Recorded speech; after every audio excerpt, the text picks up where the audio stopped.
తమిళంలో రాజు జయమోహన్ను హీరోగా పరిచయం చేస్తూ రూపొందిన సినిమానే బన్ బటర్ జామ్. రాఘవ్ దర్శకత్వం వహించిన ఈ సినిమా జూలై 18వ తేదీన థియేటర్లలో విడుదలైంది. ఆ తరువాత ఆగస్టు 22వ తేదీన తెలుగులోనూ రిలీజ్ చేశారు. అలాంటి ఈ సినిమా ఇప్పుడు అమెజాన్ ప్రైమ్ ద్వారా ప్రేక్షకులను పలకరించింది.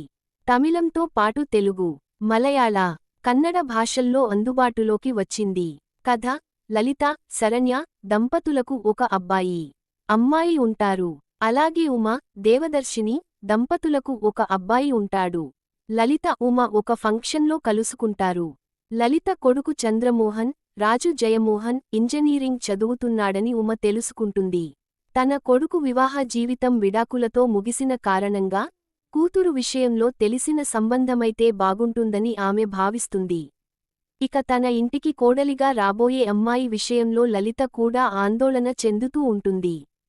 తెలిసిన అమ్మాయిని కోడలిగా తెచ్చుకోవడమే మంచిదని అనుకుంటుంది. ఇదే విషయాన్ని గురించి ఇద్దరూ మాట్లాడుకుంటారు. ఈ కాలం అమ్మాయిలు, అబ్బాయిలకి లవ్ మ్యారేజ్ పట్ల ఆకర్షణ ఎక్కువ గనుక తమ పిల్లలు ప్రేమించుకునేలా చేసి తాము ఒప్పుకున్నట్టుగా నటిస్తూ పెళ్లి చేయడమే బెటర్ అనే నిర్ణయానికి వస్తారు. ఉమ వాళ్లది అద్దె ఇల్లు కావడంతో తమ ఇంటికి దగ్గరగా వస్తే తాము అనుకున్న పని తేలిక అవుతుందని లలిత అంటుంది. అనుకున్నట్టుగానే లలిత పక్కింట్లోనే ఉమ ఫ్యామిలీ దిగిపోతుంది.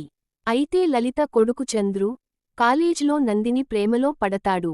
అతని బెస్ట్ ఫ్రెండ్ శ్రీనివాస్ కూడా ఆ అమ్మాయినే లవ్ చేస్తూ ఉంటాడు.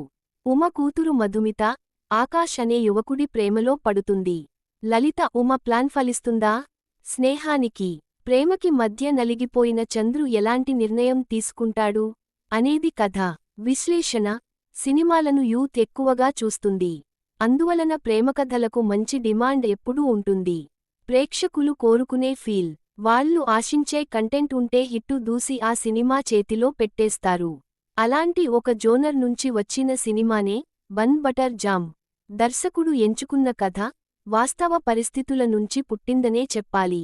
పెళ్లిళ్ల విషయంలో తెలియని సంబంధాలు కలుపుకోవడానికి భయపడుతున్నారనే అంశమే ఈ కథలో ప్రధానమైనది. ఇక కాలేజ్ చదువు పూర్తి చేసిన అమ్మాయిలు, అబ్బాయిలు, పెద్దలు కుదిర్చే పెళ్లిళ్ల పట్ల అంత సుముఖంగా ఉండటం లేదు. ప్రేమించి పెళ్లి చేసుకోవడంలోని థ్రిల్ను వాళ్లు ఎంజాయ్ చేస్తున్నారు. అందువల్లనే తమ పిల్లలు ముందుగా ప్రేమించుకునే పరిస్థితులు కల్పించి ఆ తరువాత కాస్త బెట్టు చేసి వాళ్ల పెళ్లి జరిపించాలనే ఇద్దరు తల్లుల ప్లాన్తో ఈ కథ తమాషాగా పరిగెడుతుంది. స్నేహం, ప్రేమ, పెళ్లి అనే మూడు ప్రధానమైన అంశాల చుట్టూ ఈ కథ తిరుగుతుంది. పరిమితమైన పాత్రలతో, పరిమితమైన లొకేషన్స్లోనే ఈ కథ పరిగెడుతుంది. ప్రతి ట్రాక్ కూడా సహజత్వానికి చాలా దగ్గరగా ఉంటుందే తప్ప హడావిడి కనిపించదు. పిల్లల విషయంలో తల్లికి ఉండే నమ్మకాలు, భయాలు సరదాగా నవ్విస్తాయి. డ్యూయెట్లు, రొమాంటిక్ సీన్స్ లేకుండా కామెడీ టచ్తో సాగిపోయే ఈ సినిమాను ఫ్యామిలీతో కలిసి చూడొచ్చు. పనితీరు: తాము చూసే సంబంధాలు మంచివేనా అనే భయం ఒక వైపున, పిల్లలు ఎవరితోనైనా ప్రేమలో పడతారేమోనని మరోవైపున పేరెంట్స్ టెన్షన్ పడుతూనే ఉంటారు. అలాంటి ఒక నేపథ్యాన్ని తీసుకుని దర్శకుడు ఈ కథను అల్లుకున్న తీరు బాగుంది.